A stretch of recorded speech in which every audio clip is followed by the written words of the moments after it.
Okay, so today we're going to start talking about globalization. Before we do, here is a review question, which I may or may not put in the discussion sections, the discussion question for this week. But the question is, while more developed countries are not necessarily democratic, most LDCs tend to be undemocratic. What might explain this correlation?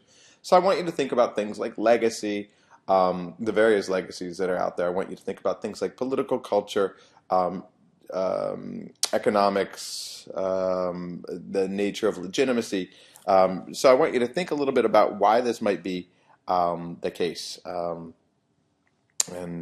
if that's actually asked. So when it comes to globalization, going back to the headpiece here, globalization is really hard to define. It actually means different things to different people. What's very clear is that it's an old process. We've had migration going on for hundreds of thousands of years, trade for tens of thousands of years.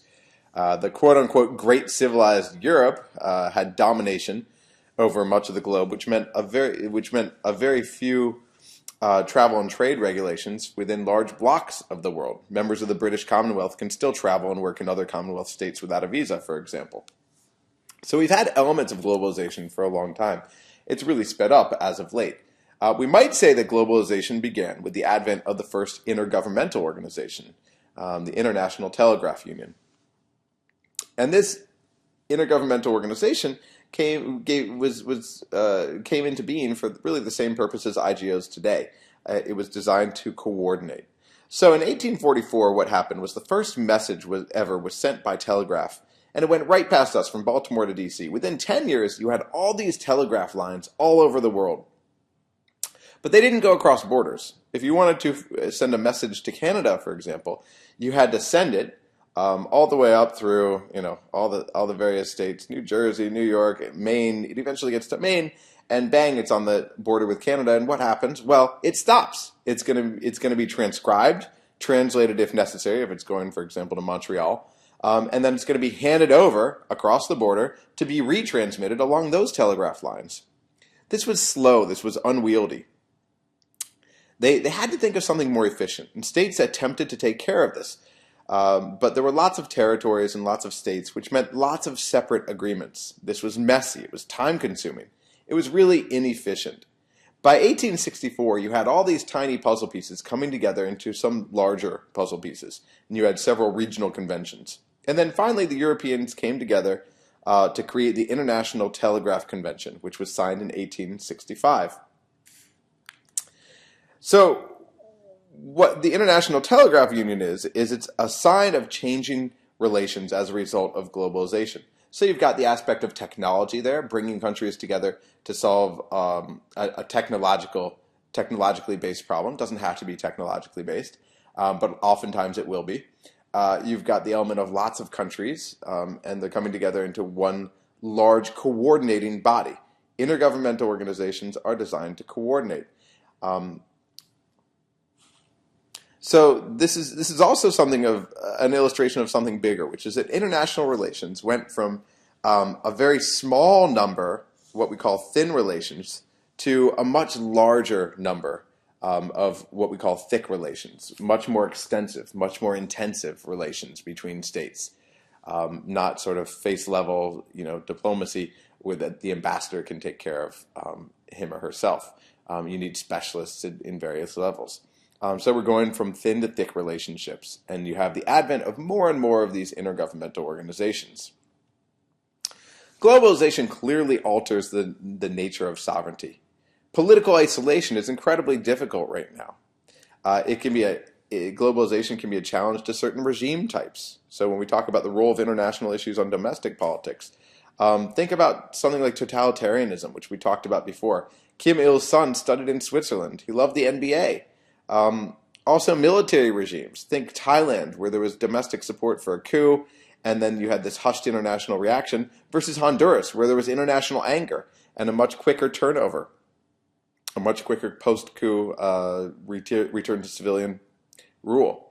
It could also be a challenge to particular domestic policies. Recall the Swiss referendum on allowing Bulgarians and Romanians free movement. If they hadn't, they faced the EU guillotine clause and higher costs of trade. And so the international issues impinged on domestic politics. International issues frequently play a quite large role in domestic politics today. For example, when you think about efforts to stop the spread of swine flu from abroad, this might involve closing all of your schools. It might involve building new healthcare facilities, maybe halting air passenger traffic to your country. So this is how the international climate affects domestic politics and policies. When they tell us to use sanitizer, it's not just for fear of us locally, but what would happen if other countries stopped allowing U.S. flights to arrive or U.S. goods to arrive because we had some outbreak here? That's not good for us. Again, look at when we talked about political economy on day 4, the financial crisis in the U.S. When America sneezes, the whole world catches a cold. So the role of international issues on domestic politics and the role of domestic issues on international politics is very clear. We've got increasing technology, increasing information.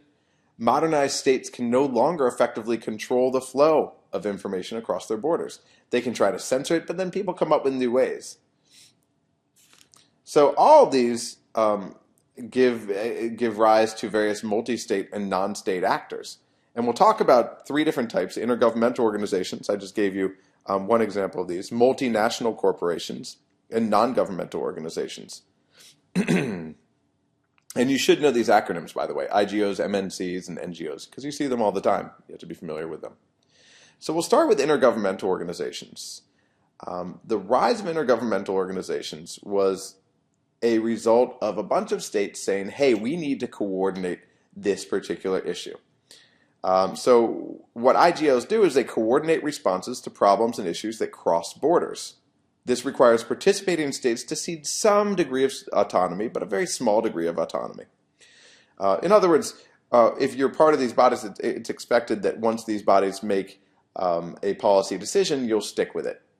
But in reality, it's very difficult for them to enforce that. But it's supposed to be in your own interest to actually stick with it. So again, this highlights the changing nature of interstate relations. 100 years ago, states dealt with each other through an ambassador. Now you have very bureaucratic organizations that are dealing with their counterparts overseas directly. When I was at the U.S. embassies in Warsaw and Tashkent, we frequently had delegations to us from Treasury, from Immigration, now Homeland Security, from Agriculture, from Justice. So what we have is more direct communications, which are facilitated by things like international conferences, international organizations, these forums that allow for more formal as well as informal contacts and give these greater magnitude than they had before. Again, the role of technology is important here. It's cheaper now to travel. It's cheaper to communicate. When my grandparents used to talk on the phone, it was, they were calling from Los Angeles. This was in the 1980s, and it was like, I don't know, like $1 a minute or something. They'd say, hi, how are you? Okay, we got to go, bye. And that was it. Well, there was always something about the weather, too. And that was about it. Today, you could talk to people in China from here for 2 cents a minute. So an example of an intergovernmental organization is the IAEA, the International Atomic Energy Agency, which was established in 1957. It was established to regulate nukes. As nuclear energy was becoming more popular, states understood the dual purpose of reactors. The purpose of the IAEA, which started out as Atoms for Peace, was nuclear verification and security, safety, and technology transfer. France became a nuclear power in 1960, China got nukes in 1964, and so finally in 1968 you had the Non-Proliferation Treaty, the NPT, which froze the number of declared nuclear weapon states at 5, the US, Russia, the UK, France, and China. Other states were required to forswear nuclear weapons and to conclude comprehensive safeguard agreements with the IAEA on their nuclear materials, which involved IAEA inspections. So the IAEA would go in and make sure that they weren't violating the NPT, which is what went on in Iraq before, what's going on in Iran right now. The IAEA has been highly visible with respect to weapons inspections, North Korea as well. The IAEA took on a greater role with respect to nuclear safety, though, after 3 Mile Island in 1979 and Chernobyl in 1986. And then, of course, they've been active after the Japanese tsunami of 2011.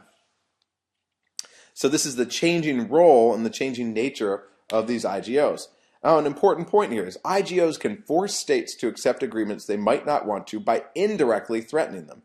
but they can't enforce these alone. They lack a military base, they lack economic power, they need states.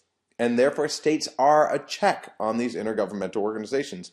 Intergovernmental organizations arise and exist in order to serve states. If states decide they don't serve their interests, they can simply back out. So next we'll talk about multinational corporations, and I will pause here.